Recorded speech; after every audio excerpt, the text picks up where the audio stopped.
Today I would like to introduce the topic of the ethic of war. Why do I need to introduce the ethic of war? I had thought that after World War II, the 20th century could enter a state of internal peace.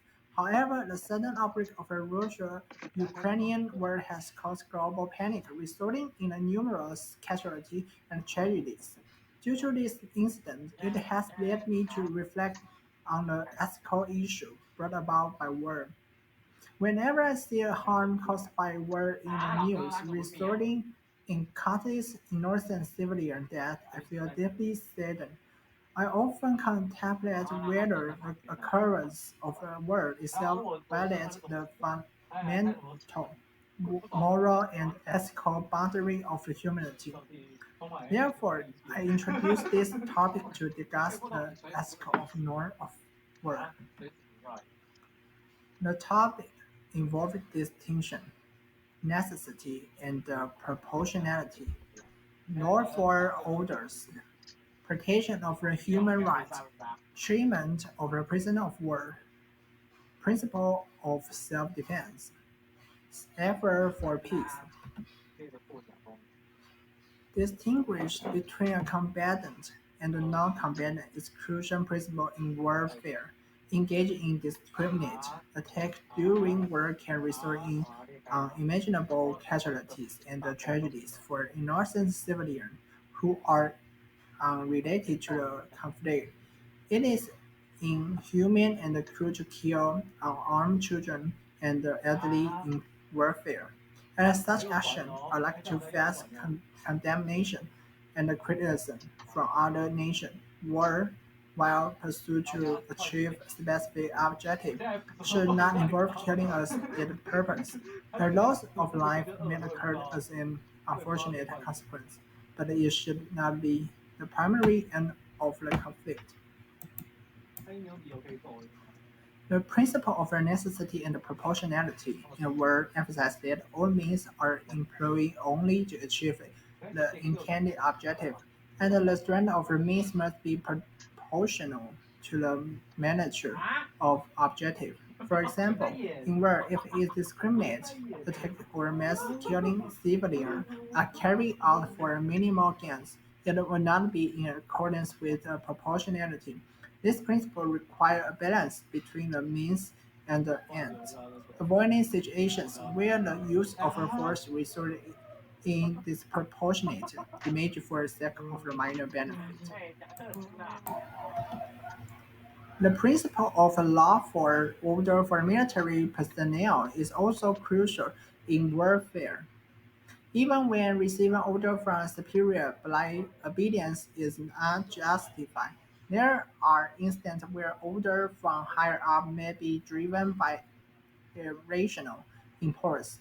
If the superior suddenly loses rationality and issue order to discriminately massacre innocent children or demand the cruel torture and abuse of minors, it is evident that such order should not serve as a legitimate purpose.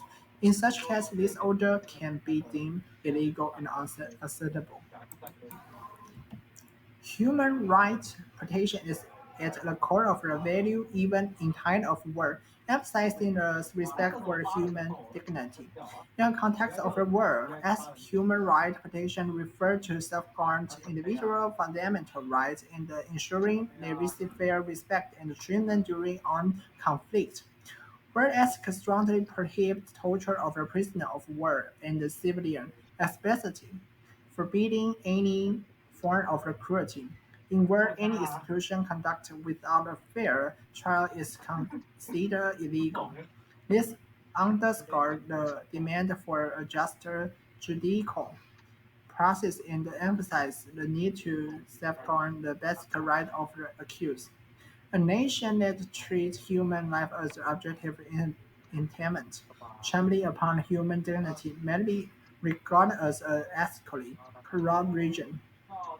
Such action could lead to scorn from other nations, potentially resulting in a diminished reputation and facing the consequence of ethical misconduct in the eyes of international community.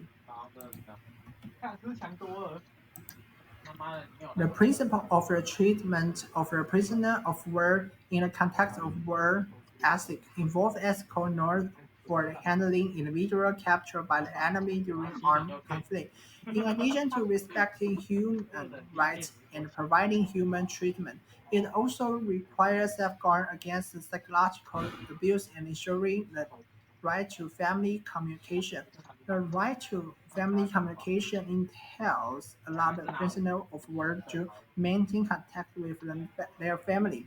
The principle underscores the importance of demonstrating humanitarianism even in a state of hostility toward captive.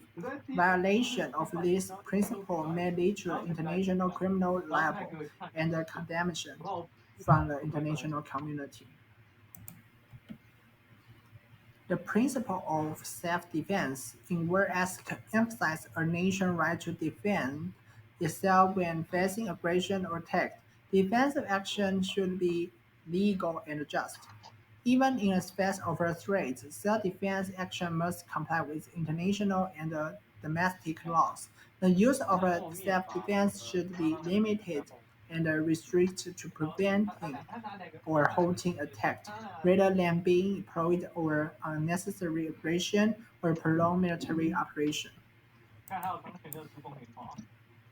The principle of the peace effort in war ethics emphasizes that in the resolving intentional dispute and conflict, peaceful means should be pursued first.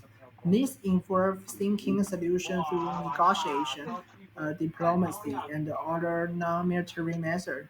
In conflict between nations, efforts should be made to involve a neutral third party to provide mediation service, assisting in a resolution of dispute through impartial arbitration and mediation. Achieve mutual acceptable agreement is facility. Economization may also be considered with the goal of the minimum civilian casualty. The objective of the peaceful effort is to avoid the use of force to greatest extent possible, seeking a long-term peaceful solution and mitigating the adverse impact of war on people and society. Thank you for listening.